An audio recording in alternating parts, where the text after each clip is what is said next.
All right. Let's do this. How's everybody doing? Everybody, I would like to go over yesterday what we ended up with, which was the separation techniques. It looks like this. I think we got about halfway through the first one.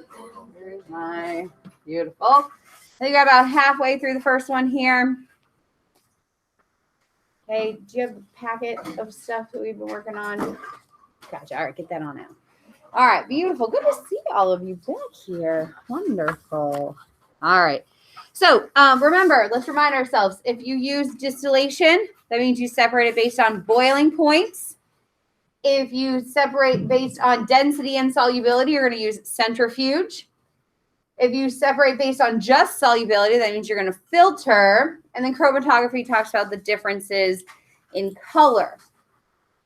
Remember, distillation can only be used on liquids and dissolved solids. However, centrifuge and filtration cannot be used on anything that is dissolved. I'll do the first one for you here because it is a little more challenging. This would be like a higher level question. So it says, identify how you would separate a mixture of the following materials.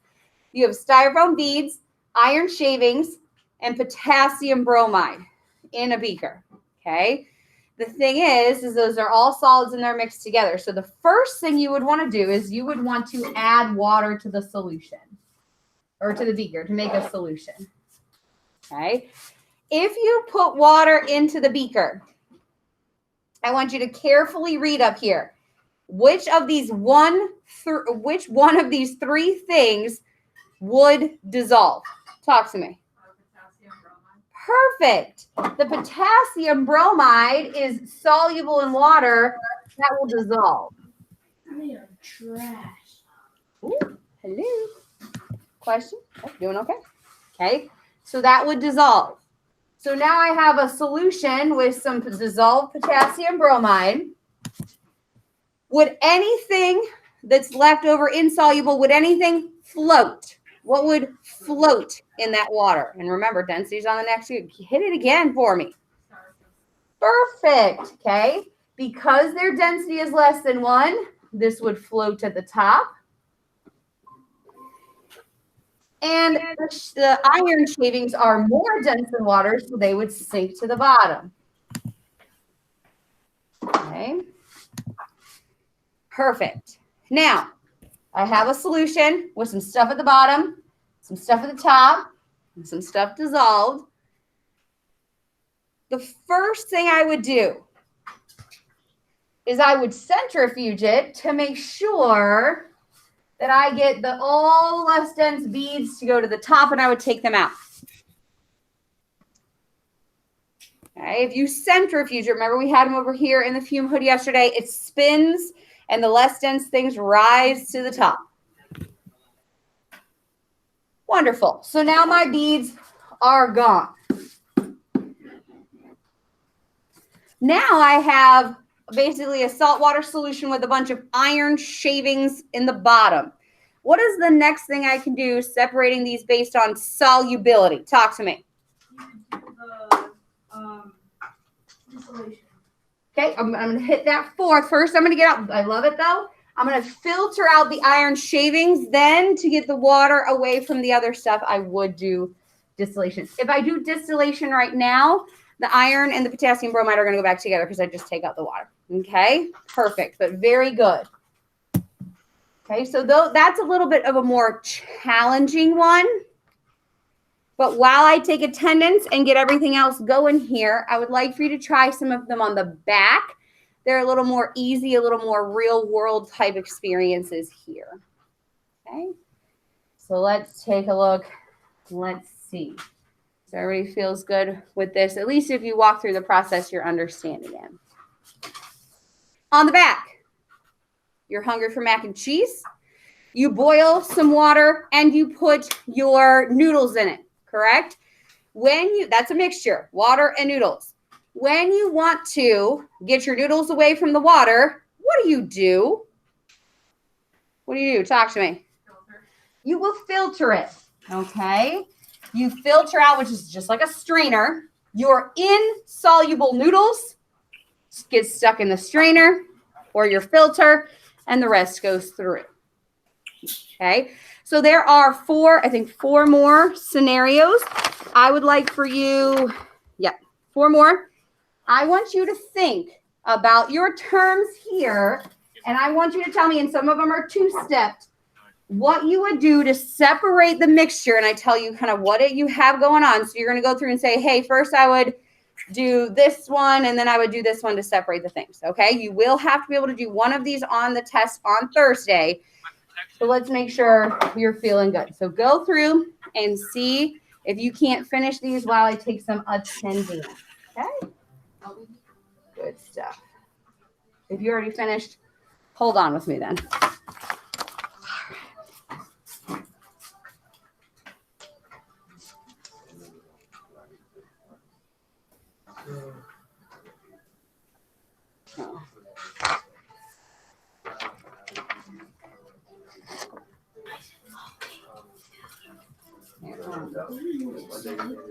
Once I filter out the lemons, now I have sugar water. How do I get sugar away from water? There's only one option for that. I have to talk to me. We're going to actually distill. Centrifuge actually won't work because I love that happened. Can you centrifuge out things that are soluble, that are dissolved? No. Remember the green in the liquid. I want you to always think about when you're thinking about centrifuge, only solids come out. Okay? So the only thing we can do is our peach pop set up over there. The only thing we can do is get away the water from the sugar. All right. So I have salad dressing, oil, spices, and water. The first thing I want to get out are my solid spices. Same thing. I'm going to start again. If you want to get solids out of there in a really quick manner, you can filter out the spices. Good. Now I have two different densities, oil and water. What should I do? Which one goes on density? We should centrifuge. The oil will go to the top. The water will go to the bottom. And I can just pour off the oil and I'll have the water at the bottom. Okay. So again, you're going to have to be able to look at a mixture and tell me what order and what you would like to do. We have, let's say we're cleaning up some ocean water. Okay, we have plastic, salt, and water. The salt is dissolved. It's kind of like you always do the same thing first. How to get the plastic out of my salt water first? I would filter. Very good.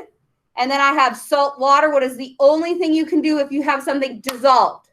Distill. Very good. Boiling. Same thing. Very good. Very good. Exact same thing. Just the big fancy word for it. It's the one we did over there with the peach pop yesterday. Okay. All right. And then the only one that talks about color, if you had tie-dye powders and you wanted to see what colors were in the tie-dye powder to make like, I don't know, like the purple color. The only one that separates based on color is what? Chromatography. Okay. Very good. So you will see on your test on Thursday, you'll see a little bit of separation techniques. You probably have to define them. And then I'll give you a mixture and you'll tell me in what order and what to use to separate it. Okay, perfect. All right, so with that said, let's go back to our main packet. You do need that little half-C packet here in a minute. But we're going to matter notes number 4. This is the last bit of notes for the unit because tomorrow we will review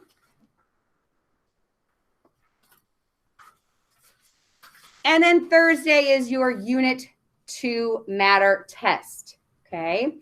I want you to flip it over to the back really fast because I just want to get something going here. So on the back of this worksheet, there's a candle. Looks like this bad boy.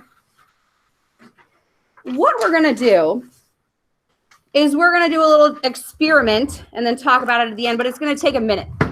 So, Mr. Saba, can you come on up here very quickly, if you don't mind? And I'm not going to do anything. He is going to read. Can you read what that number is for the mass of our candle? 85.9 grams. 5.9? Yeah. 0.0. Nope. 0.09. 0.9. Thank you. All right, so everybody want to write that up. Thank you, Mr. Saba. I'll bring you back up in another second. So the candle on that scale has a mass of 85.09 grams, okay? What I'm going to do is I'm going to light this on fire. And we are going to let this candle burn for the duration of this lecture. It's not very long. Let it burn for about 15 minutes. Then we're going to come back at the end. Mr. Sabo is going to come up. I'm not going to touch it at the very end. And he's going to read the Mass again. When he does that, we'll write it down again. I would like for you to predict. Again, I'm not going to read this. I don't care if you get it right or wrong. It's easy to have a misconception here. I want you to honestly tell me, do you think after 15 minutes of burning, will the mass of the candle increase? Will the mass of the candle decrease? Or will the mass of the candle stay the same? So I want you to circle one of these. Go ahead. And if you're wrong, you can always erase it or change it. I'll never see. It doesn't matter. So give it a shot. Okay. All right. Then we will come back to that. Okay. So we're starting off here at the very beginning. So once you have that information there, let's go back to the front. We are going to do a little bit of a catch-all here today, along with our law that we're going to learn about. And I want to make sure that everybody's on the same page because, like I said, tomorrow is a review. And don't think that you have to wait to review. Okay, if you want, the review sheet is already in here. Okay, we're going to do the concept map together tomorrow, but you already have the review sheet. So if you would like to get a jump start, please, by all means, that review sheet is already there. Okay, and I'll give you the key or you have the key. So today is a little bit of hodgepodging a few things together and talking about one overarching concept. So let's start. If you see a chemical reaction, we're going to start talking about chemical reactions because we're going to talk about them a lot in the next unit, and you see a little L, it's usually a lowercase L, that means it is a liquid, and those are pure substances. People would sometimes be like, oh, look at that liquid up there, sodium hydroxide. This is not a pure liquid, okay? This is called a solution. So you have to be careful. When you are using the word liquid, we will not say liquid a lot in this class because a liquid is reserved for things that are pure. If this isn't a liquid, we call this a solution. So the word we're going to be using is solution. That means it has something dissolved in it. Okay? And more often than not, 95% of the solutions that we use in this class are called aqueous, or you'll see a little AQ next to it. That means it is dissolved in water. Okay, so all of the solution bottles over there that you guys see that we would be using during the year, 95% of them, besides some of the indicators, things like that, they're all water-based. Okay, so these are some things you're going to start seeing here. Talk to me. What is that? Ethanol and water. Okay, so solutions you might have at home would be things like your pops, your juices, your Kool-Aids, things like that. Okay. Then yesterday we made a precipitate, and I'm hammering precipitates. Guarantee you'll see it on the test. Let's remind ourselves, precipitates are solids that are formed in a solution. So you put two solutions together, boom, you get a solid.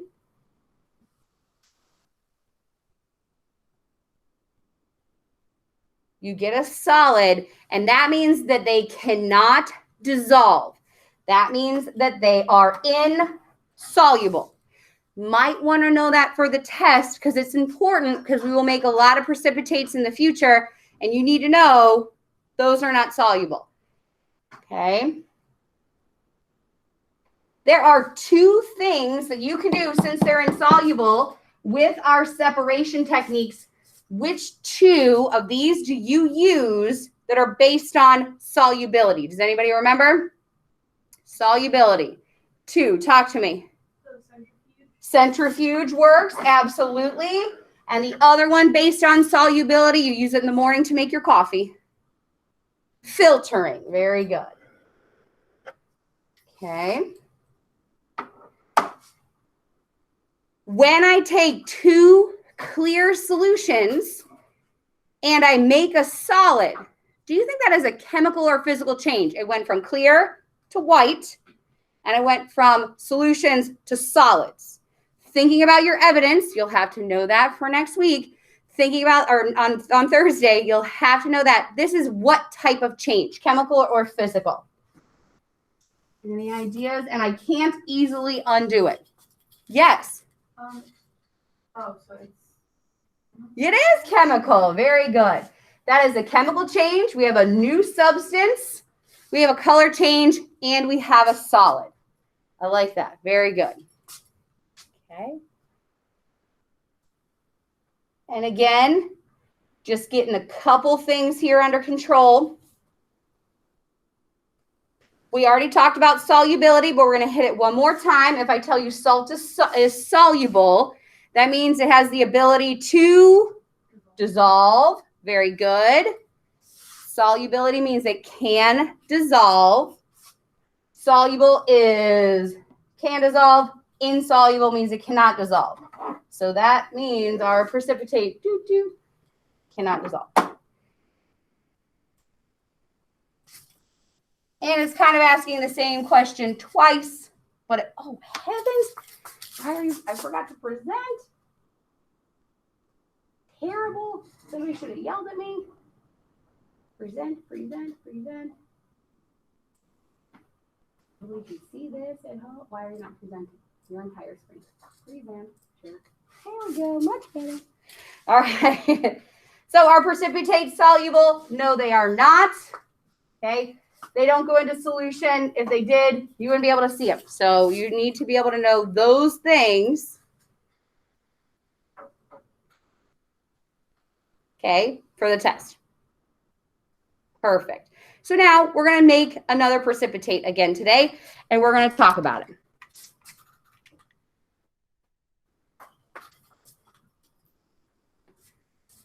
All right, so I have some magnesium sulfate. You will see, and in this little kind of parentheses down here, this is an aqueous solution. So we're going to write AQ here. I'm going to pour that into my beaker, little aqueous solution. I also have some sodium hydroxide, which is obviously also aqueous. So we're going to write AQ. Then, when I mix these together, boom, we are going to get a white precipitate known as magnesium hydroxide. That is a solid, so you write a little S. And the other thing in here you're going to make is sodium sulfate, which is also an aqueous solution as well. Okay, so now we have to talk about the parts of a reaction. When I do a reaction in front of you, I would say the two things that you start with are your reactants.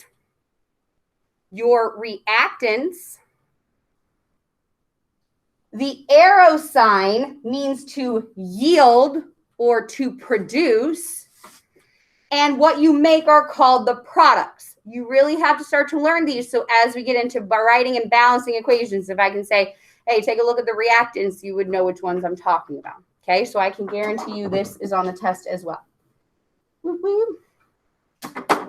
A little side note about this particular reaction, and what I like to talk about a little bit is sometimes where chemistry goes into other disciplines. The white stuff that we made in here, this insoluble precipitate, okay, is actually known as magnesium hydroxide. Magnesium hydroxide is the active ingredient in milk of magnesia. Okay, you take this when you have an upset stomach and you want to feel better. So people that say, hey, I want to go into business and I don't really care about chemistry. I don't need chemistry in business. Everything is driven by chemistry. The reason this bottle looks the way it is, the instructions on it, even the name. Do you think that every consumer out there would like to drink something called magnesium hydroxide? It sounds scary, right? People don't want to be like, I don't want to drink that. So somebody came along and said, all right, that makes your stomach feel better. And let me look at this. That looks like milk. Okay. So what I'm going to call this is a much more pleasant milk of magnesia. Okay. And it's, oh, everybody wants to drink that. That's fun. Talk to me. For the test, will we just have to know that reaction yields product? That's it. Those three words. You got it. The other thing is, because it's an insoluble solid here, you would want to take a look at it. And this is the one that I made yesterday. What's going to happen over time? That solid's going to go to the top or the bottom? Go to the bottom. Okay. So that drives two things. Number one, can you see through this bottle? No, you can't. Because do you think somebody would want to walk up and look at that and say, I'm buying a bunch of water. What am I buying that for? Okay. So the reason why this bottle is opaque is somebody said, you know what? I don't want them to see in there. So that's going to be opaque. And then the other thing is they always say you should do what with medicine before you pour it out? Shake it well. Now, do you understand why? All the active ingredient is at the bottom. You don't shake it up. You're not getting this. Okay, you're pouring out a bunch of water and it's not going to work for you. Okay, so I like to take that little moment and kind of talk to you about if you think like, oh, I'm going into business and there's no chemistry in business, it's literally everywhere. Okay, so knowing chemistry can always help you in even your business endeavors because that whole right here, 3 parts of this marketing was all about chemistry. Okay, good stuff. So, right, we're going to do this one more time. So I think we're flipping over on the back, correct? Wonderful. I have the exact same thing. You'll see there, reactants, products, all that kind of stuff. The only thing I want to do differently is I'd like to take the, God bless you, is I'd like to take the mass of that. So I have 2 beakers here, okay? We're going to make our precipitate one more time, our solid. We're going to make it, I'm going to take a little bit of each of my reactants, a little bit of that, and a little bit of this, okay? And I'm going to put them on my scale. Now, this is a triple beam balance. I know all of you at home and probably some of you on my sides here can't really see, but we're going to talk about it. So on my triple beam balance, there is a line here that matches up. You might be able to see that for me reason. Is my line above this line over here? Yeah. I'm going to have to go back this way a little bit. Probably not enough. Okay, we're going to cut our losses and just one more time here. Now, what we're going to try to do is we're going to try to figure out the exact mass with our triple beam balance here. Oh, we're getting close.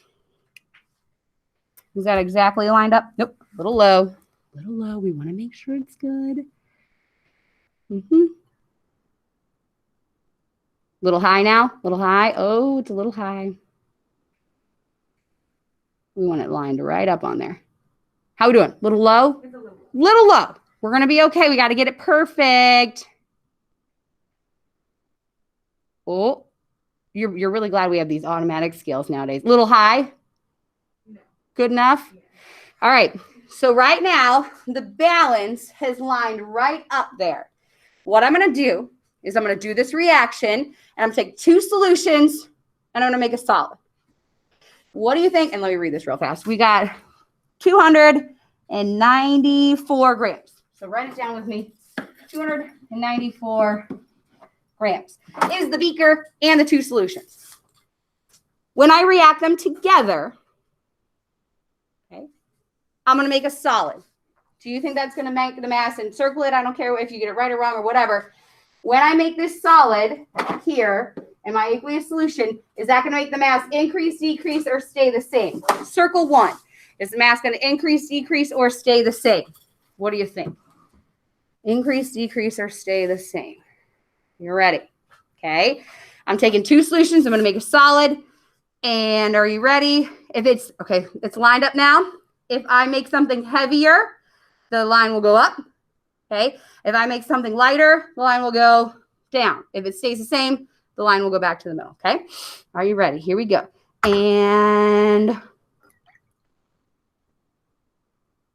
the line went down. So it's lighter, correct? Am I forgetting something? What am I forgetting? Oh, I got to put this back on.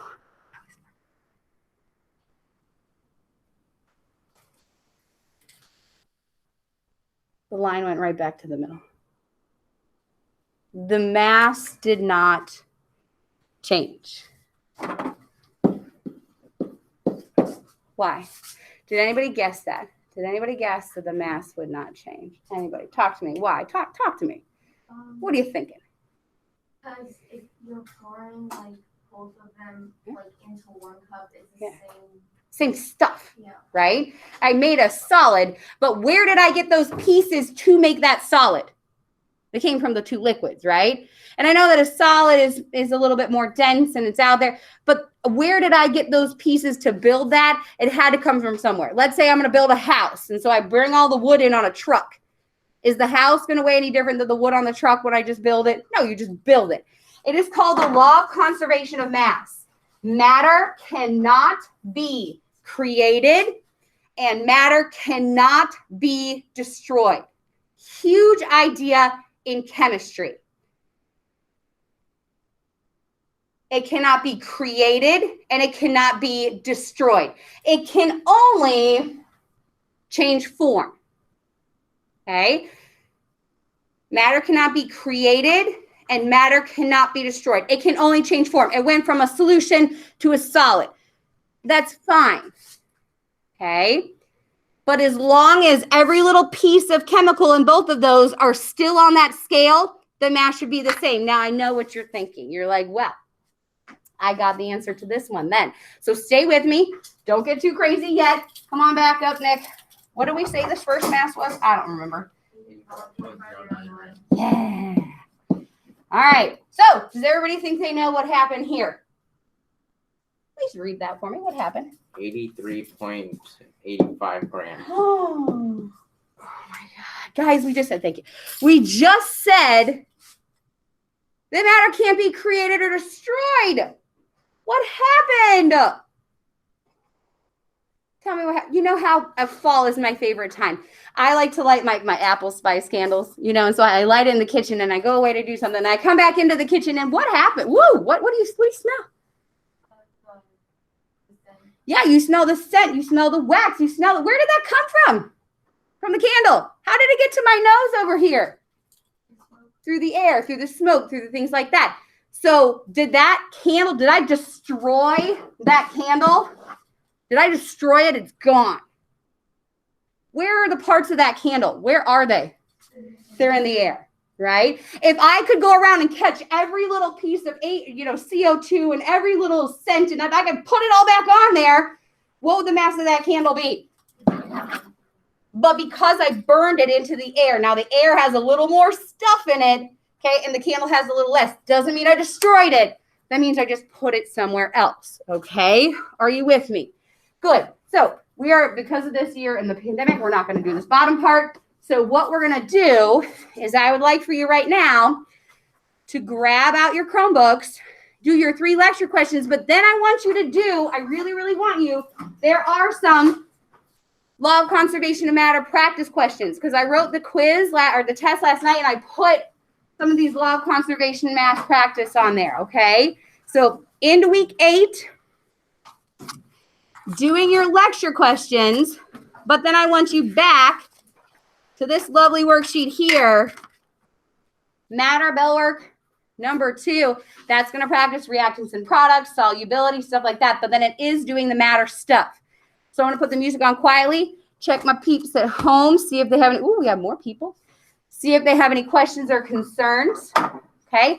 I'm going to come around and check you guys, but tonight you want to finish the matter bell work, and if you feel so moved, you also would like to start the review sheet because tomorrow we'll do the concept map, and I'll give you tomorrow in class a little bit of time to ask questions and do the review sheet as well, okay? So lecture questions, week 8, click into Tuesday, or I think they're on the side if you just like skip, go faster there. But I'm going to walk around, see how you're doing, and then I really, really, really want you to do matter bell work number 2 and get some practice in, okay? Practice in. All right, here we go. How you feeling with all this stuff?